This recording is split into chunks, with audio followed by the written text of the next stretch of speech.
Assalamualaikum warahmatullahi wabarakatuh. Waalaikumsalam warahmatullahi wabarakatuh. Ya Rabbi bil Mustafa balligh maqasidana waghfir lana ma madha ya wasi'al karami.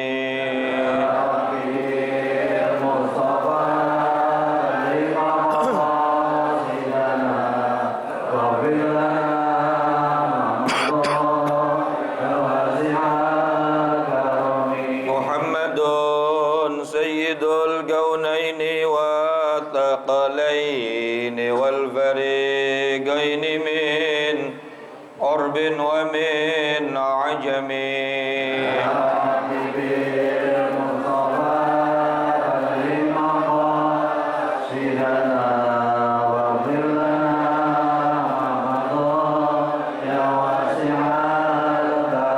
نبينا الأمير النهي فلا أحد أبر في قول لا منه ولا النعم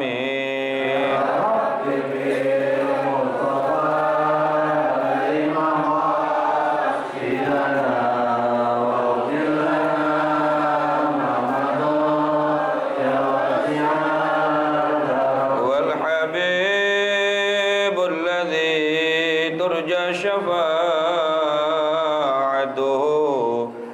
لكل هول من الأهوال مقتحم يا ربي بالمصطفى كريم قاصدنا طول لنا ما مضى يا واسع الكرم اللهم صل وسلم Alhamdulillah alladzi bi ni'matihi tatimmu shalihah wa bi fadlihi tanzilul barakah wal karamah wa bi rahmatihi taghfirudz dzunub wal khati'ah. Allahumma shalli wa sallim wa barik ala sayyidina wa maulana Muhammadin Sayyidis Sadah wa ala alihi wa sahbihi wa man tabi'ahum bi ihsanin ila yaumil qiyamah wa la hawla wa la quwwata illa billah amma ba'du. Hadratil mukarram yang mulia para alimil ulama wa bil khusus guru-guru kita Kiai Haji Dr. Andes Muhammad Ja'far, Kiai Haji Zulfa Mustafa Muqarrabin Yusuf, Kiai Haji Ahmad Habibi Abdul Rashid Ramli, matta'anallahu fi tuli hayatihim. Amin. Pengurus Majelis Ta'lim Ukhuwah Islamiyah Bapak Haji Basroin Ustaz Haji Muhammad Tahir, Ketua dan pengurus Masjid Hidayatul Mukhlisin dan seluruh para pengurus masjid yang tergabung dalam Majelis Ukhuwah Islamiyah yang semoga semuanya dimuliakan Allah Subhanahu wa taala, serta seluruh para hadirin jamaah bapak-bapak dan ibu-ibu yang tanpa terkecuali semoga semuanya mendapatkan rahmat dan kemuliaan dari Allah Subhanahu wa taala. Puji syukur kita panjatkan kehadirat Allah. Salawat dan salam semoga tercurah ruah kepada baginda Nabi besar kita Muhammad sallallahu alaihi wasallam, dan kita berharap mudah-mudahan termasuk umatnya yang akan mendapatkan syafaat di yaumil qiyamah. Tanpa berpanjang kalam, mari sama kita mulai dengan membaca Ummul Quran suratul Fatihah. Mudah-mudahan Allah memberikan kita ilmu manfaat. Hadirnya kita menjadi sabab wasilah diampuninya dosa-dosa kita, diselamatkannya hidup kita dari berbagai macam bala dan bencana zahir batin, bala dan bencana dunia dan agama, sehingga Allah panjangkan umur kita dalam istiqomah kebaikan, dan ketika wafat nanti kita mati dalam keadaan husnul khatimah. Al-Fatihah bil qabul wa ila hadratir rasul ala hadhihi niyyah wa ala kulli niyyatin salihah وعلى من نوى سلاف الصالح وإلى حضرة النبي المصطفى سيدنا وحبيبنا شفيعنا مولانا محمد صلى الله عليه وسلم وعلى آله وأزواجه وذريته وآل بيته الكرام نخص خاصة لحضرة مؤلف هذا الكتاب سيد الشيخ زين الدين بن علي الملباري الفناني وسيد الشيخ نواوي بن عمر الجاوي البندني وأصولهما وفروعهما وذوي الحقوق عليهما أجمعين أن الله يعيد درجات في الجنة ويعيد علينا من بركاتهم وأسرارهم وأنوارهم وعلومهم ونفعاتهم في الدين والدنيا والآخرة وإلى أرواح والدينا وآبائنا وجميع المسلمين والمسلمات والمؤمنين والمؤمنات الأحياء منهم والأموات وإلى حضرة النبي الفاتحة. أعوذ بالله من الشيطان الرجيم. بسم الله الرحمن الرحيم. الحمد لله رب العالمين الرحمن الرحيم مالك يوم الدين إياك نعبد وإياك نستعين اهدنا الصراط المستقيم صراط الذين أنعمت عليهم غير المغضوب عليهم ولا الضالين. رب اغفر لي. وبوالدي آمين. بسم الله الرحمن الرحيم. قال المصنف رحمه الله تعالى ونفعنا بعلومه وأمدنا بأسراره في الدارين آمين. ويجب على الرجل, dan wajib juga bagi laki-laki, suami-suami, ayah-ayah, kepala rumah, aydan ta'limu zaujatihi, mengajarkan istri-istrinya, ma tahtaju ilaihi, tentang perkara-perkara yang dibutuhkannya, min furudil ibadah, dari fardu-fardunya ibadah, wa sunaniha, dan sunnah-sunnahnya ibadah. Jadi yang fardu, yang wajib ngajarin fardu ibadah siapa? Suami. Bukan ustad. Nah, ustad suruh tanggung jawab bini orang.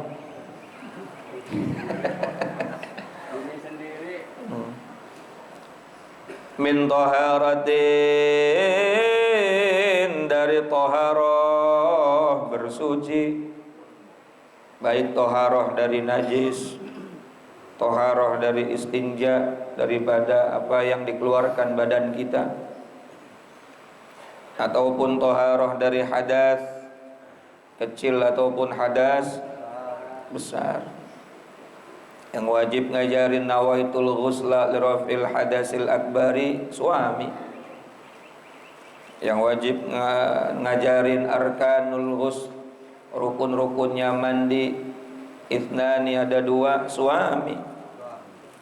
Yang wajib ngajarin furudul wudu, sittatun, ada 6, fardunya wudu, suami. Yang wajib ngajarin syurutus shalah wa arkanus shalah, syurutul wudu wa arkanul wudu, syurutus shaum wa arkanus shaum wa wajibis shaum, suami. Tat, kagak bisa ngajarin tat, ya udah panggil tuh yang namanya guru ke rumah. Gak punya duit tat, ukhuwah Islamiyah gratis, majelis taklim gratis, pengajian gratis, ngaji bareng, biar selamat bareng. Ini ngaji kagak, manggil guru kagak, ngomongnya akan indah pada waktunya. Iya. Sholat enggak, puasa enggak, wudu berantakan, mandi junub berantakan. Terus dia ngomong deh waktu pas nikah, semua akan indah. Pada indah apanya?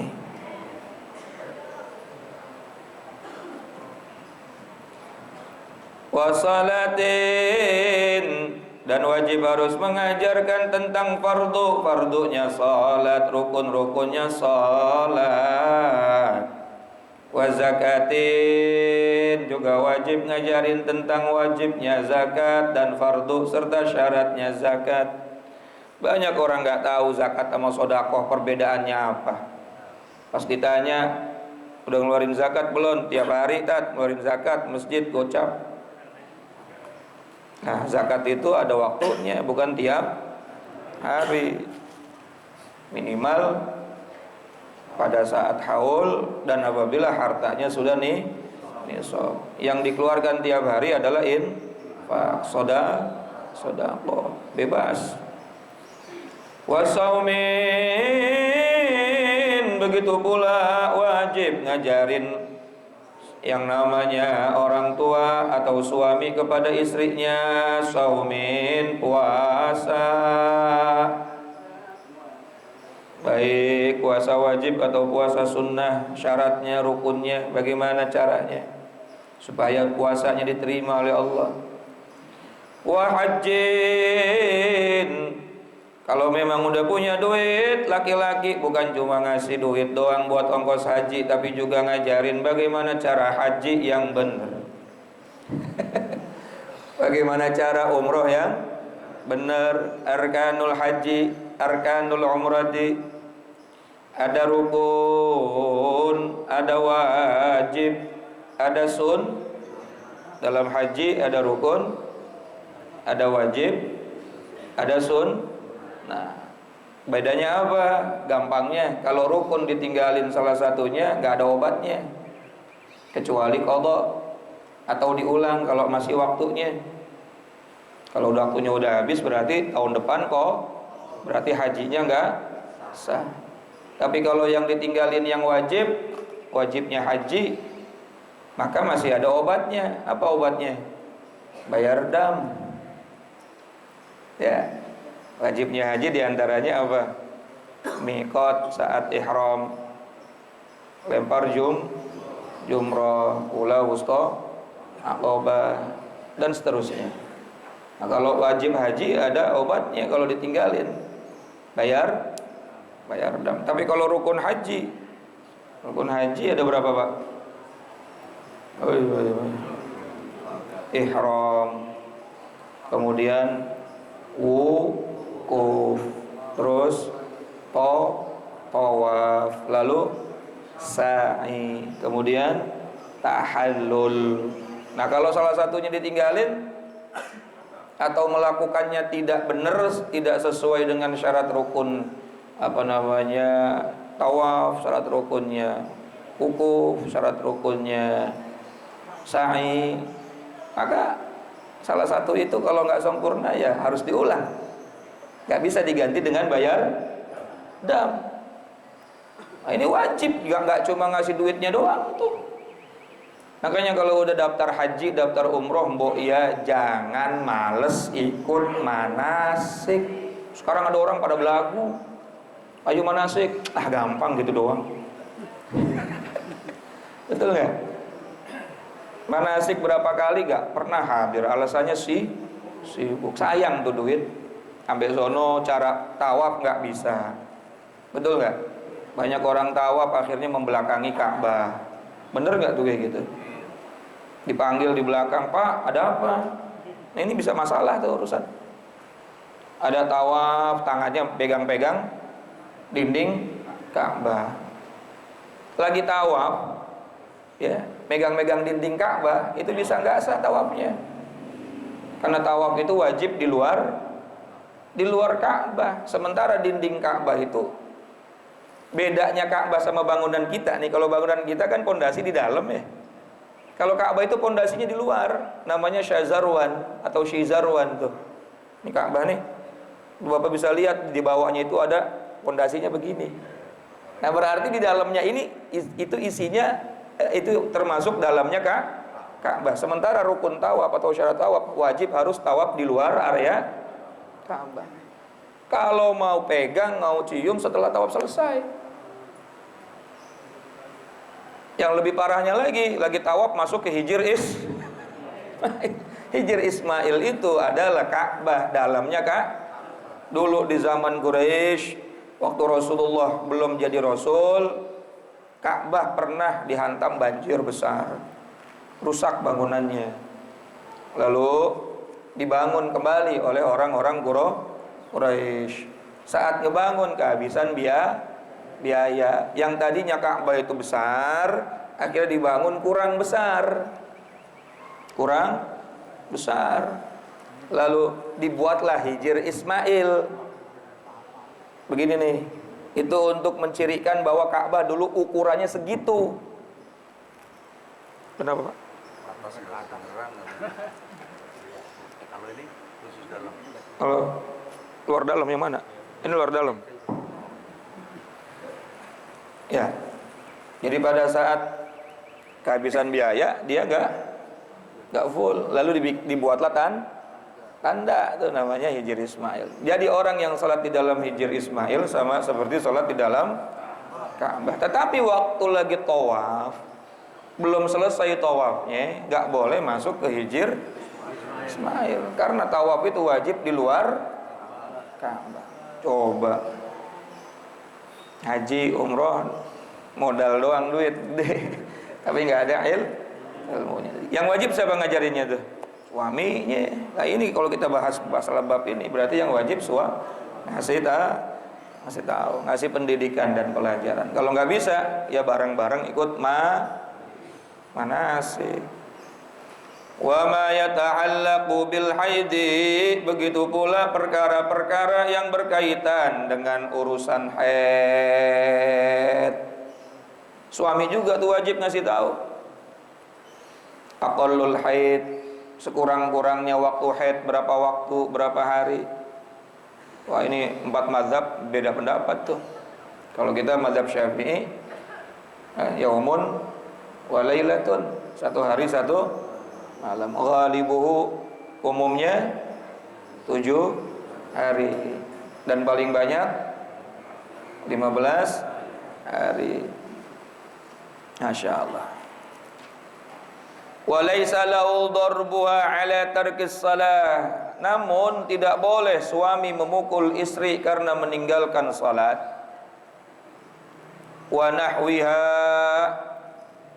min huquqillahi ta'ala, dan hal-hal yang lain dari hak-haknya Allah Subhanahu wa ta'ala. Khilafan li Ibnil Barizi, berbeda pendapat dari pendapatnya Syekh Al-Imam Ibnu Barizi, yang menurut beliau bal yuktasaru 'alal amri, bahkan boleh memukul istri karena termasuk menyepelekan perintah Allah. Tapi sepakat ulama enggak boleh dipukul, cukup diperingatkan. Ya.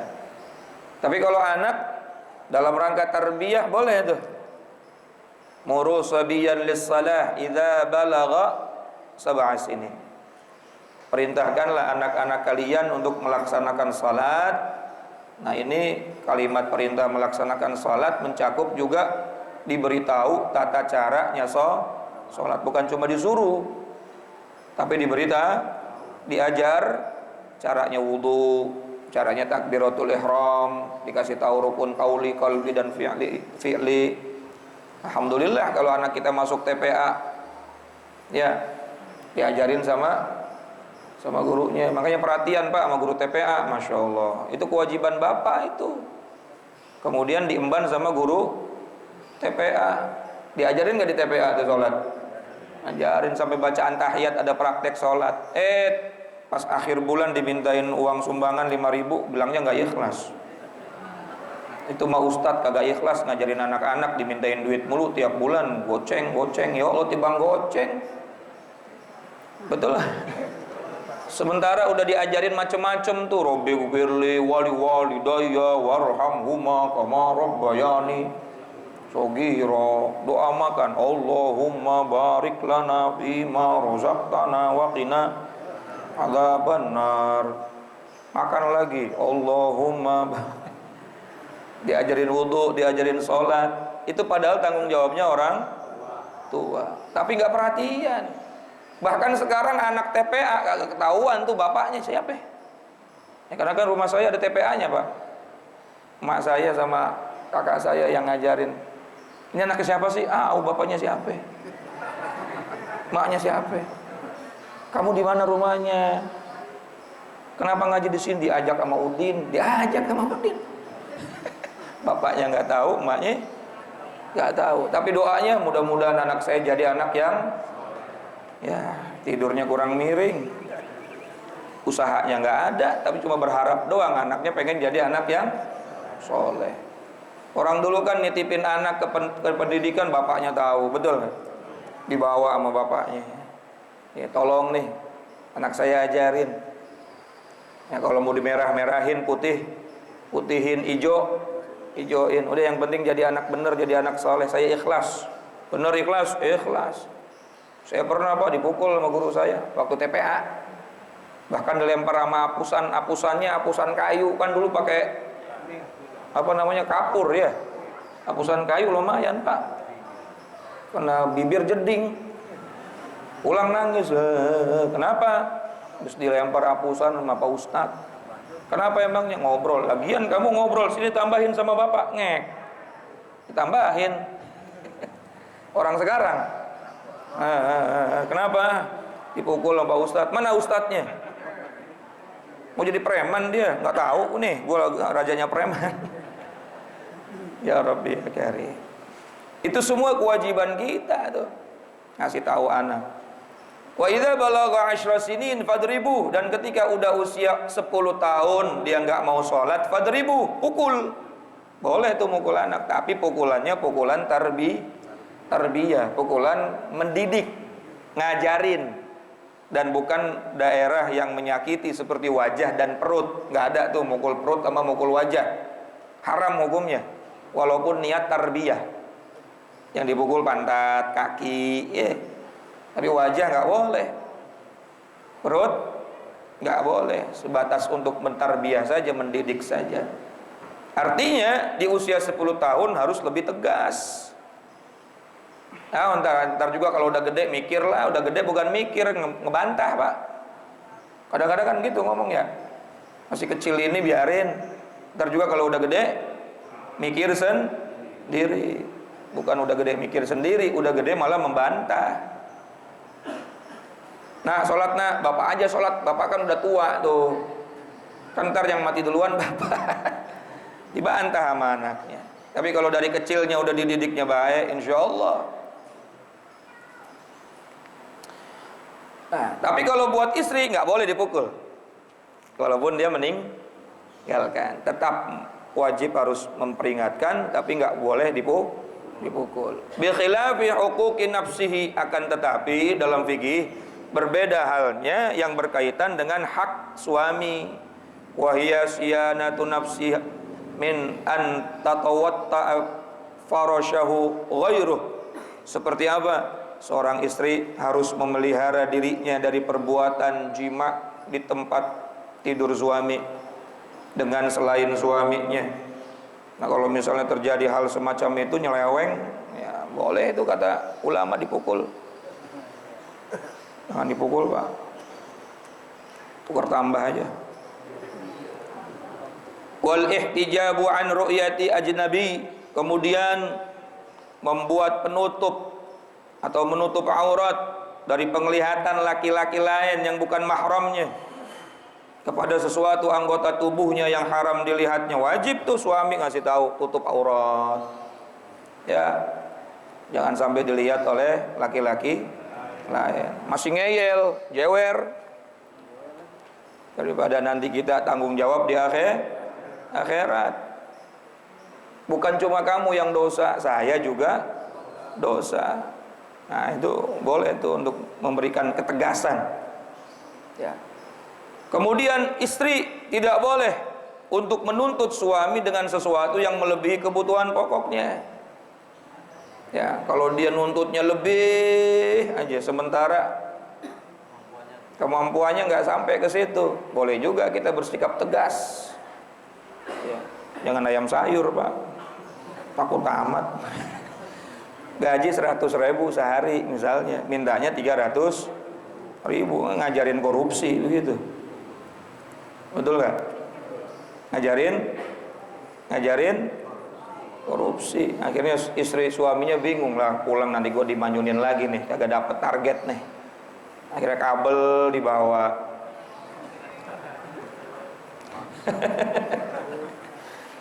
Masya Allah, orang-orang dulu Orang-orang salaf zaman dulu Pak, istri-istrinya kalau suaminya keluar rumah mereka bilang, "Ayang beb."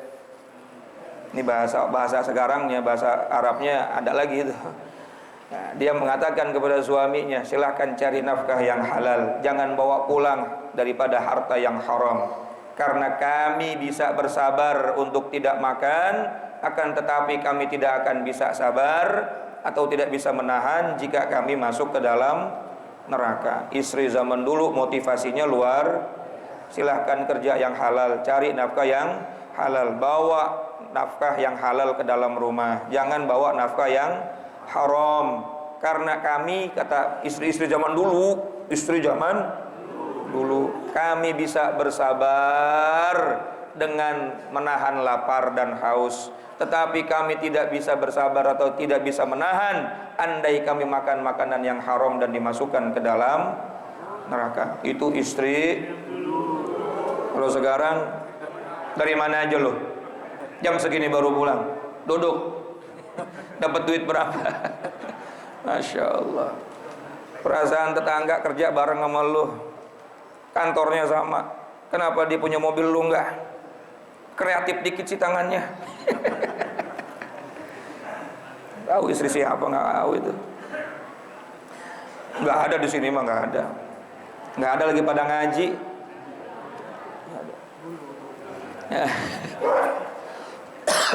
Jadi jangan menuntut suami di luar batas kemampuan. Dan suami boleh bertindak kan kemarin kita bahas tuh, walaupun suami itu orang kaya, kewajiban nafkah wajibnya cuma 2 mud. Nafkah wajibnya cuma 2 mud. Kalau sedang 1,5. Kalau miskin 1 mud. Berarti selama itu masih diberikan, itu berarti bapak masih melaksanakan kewajiban. Cuma memberikan pakaian yang layak itu kan juga berdasarkan asas kelayakan ya, bukan kewajiban. Ya, harus punya mobil. Saya punya mobil, istri harus punya mobil. Saya punya iPhone, istri harus punya iPhone. Nggak ada kewajiban itu. Wajibnya tadi itu memberikan nafkah, makan, pakaian, sandang, pangan, papan yang layak. Kemudian yang lebih wajib lagi apa? Memberikan pendidikan agama. Adapun kelebihannya itu di sudut pandang kelayakan. Ya, memang ada hadis Nabi, apa yang dipakai oleh suami, yang dipakai oleh yang dimakan oleh suami, yang dimakan oleh istri. Jangan suami makannya enak, ininya jagung. Suami udah pakai baju mahal, istrinya masih 100.000 tiga. Pakai daster mulu. Ya, yang kalau kentut sobek.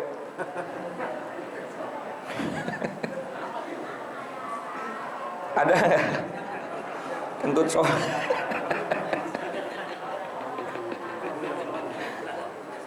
Wa ta'affufu an tanawulil malil harami. Dan istri juga wajib menjaga diri dari menerima harta yang haram. Fayajuzu, maka dibolehkan darbuha, untuk memukul istri, bitarkitil kal hukuk, jika istri meninggalkan dari hak-hak yang tadi disebutkan. Salah satu ada dikerjain sama dia, boleh kita lebih tegas. Ya. Wa yajibu aidan, dan suami juga wajib ayyu'allimaha, mengajarkan istrinya wujub ta'atiz zauji, tentang kewajiban mentaati suami. Jangan cuma nyuruh doang, taat lu sama laki, tapi nggak ngajarin hukum taat sama suami. Nggak baca kitab Fuqudul Lujain, Qurratul Uyun. Intinya nggak belajar. Artinya cuma nuntut doang, tapi istri nggak tahu. Fima laisa bima'siyatin, wajib taat kepada suami seorang istri selama perbuatannya bukan perbuatan maksiat. Wa yu'allimaha hurmatal kadhibi, dan ajarkan seorang istri akan haramnya berbohong, berdusta, ala wujudil haid, pada saat dia diajak malam-malam sama suaminya, dia alasannya lagi dapet, bohong, lagi head mulu, lu nggak habis-habis. Ya, ini kan ini apa namanya kelainan, lakinya percaya lagi. Nah, orang yang berdusta seperti itu dosanya luar biasa. Awin qita'ihi, ataupun telah terhenti haidnya. Kalau tadi dia berdusta lagi haid, ini sebaliknya. Dia udah terhenti dia belum terhenti haidnya, diajak sama suaminya, lalu dia bilang sudah berhenti. Dusta juga, karena orang lagi haid digauli haram apa enggak? Haram. Orang yang suci diajak sama suaminya tapi alasannya lagi haid, haram apa enggak? Lebih haram. Dua-duanya haram ya. Bahkan Masya Allah nih, kalau kita baca kitab fikih, orang haid kemudian suci, bersih, lalu dia mandi, atau dia nggak mandi, kemudian udah suci, nih ditanya sama suaminya, mak udah suci dong, bersih lah. Dari kapan? Dari tadi siang. Udah mandi belum sempet sih lah, sekalian aja ntar mandinya. Itu hukumnya haram karena belum disucikan. Pak, suruh mandi hadas besar dulu dari haid. Jangan main ntar aja sekalian mandinya, double, mandi haid sama mandi junub. Ora iso. Atau dia udah mandi tapi nggak niat mandi hadas besar dari haid, atau dia mandinya nggak sah, berarti kan masih punya hadas, didatengin nama lakinya, sama hukumnya haram. Jadi intinya kalau dia belum suci dari haid, belum disucikan dengan mandi, digauli haram. Beda dengan nambah. Kalau nambah kan punya hadas besar ya, tapi hadas besarnya dari junub, nambah misalnya nambah. Ini keluar ya nggak enak juga nih. Nambah misalnya ronde pertama, sejam kemudian ronde kedua, berarti kan junub 6 itu nggak masalah. Tapi kalau haid beda, harus dibersihin dulu haidnya, disuciin dulu, mandi dulu, bersih dulu, baru boleh jima. Masya Allah. Nah, yang perkara-perkara sepele kayak gini kalau nggak ngaji kan betul apa kagak? Dan kewajibannya siapa tuh? Amin. Masya Allah. Wa yajibu 'alal aba'i, dan wajib 'alal aba'i bagi para bapak. Kalau tadi suami, sekarang bapak. Nafaqatul auladi adalah menafkahkan anak-anak mereka.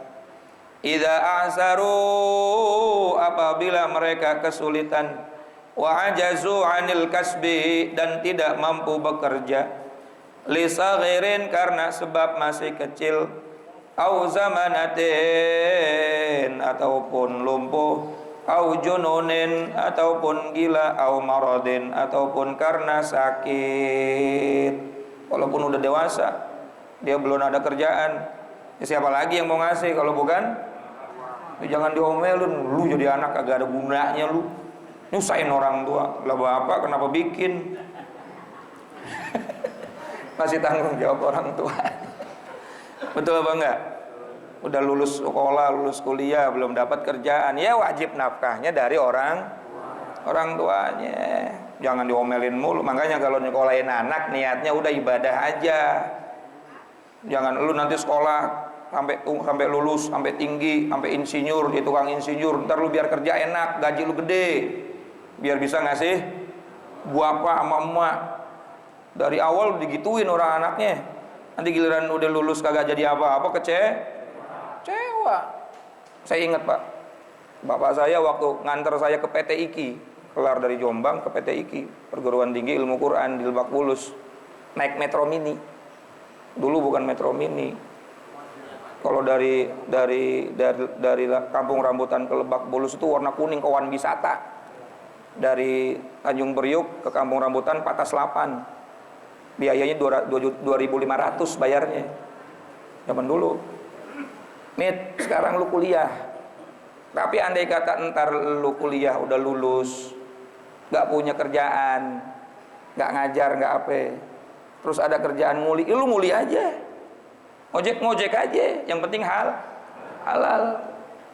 Jangan mentang-mentang SQ. Apa tuh SQ? Sarjana Quran. Terus nggak punya duit, cicing wae di imah. Udah, yang penting bapak nyekolahin kamu, pesantrenin kamu, kuliahin kamu sebagai bentuk tanggung jawab orang tua kepada anak. Mau jadi apa, yang penting jadi orang bener, jadi orang baik.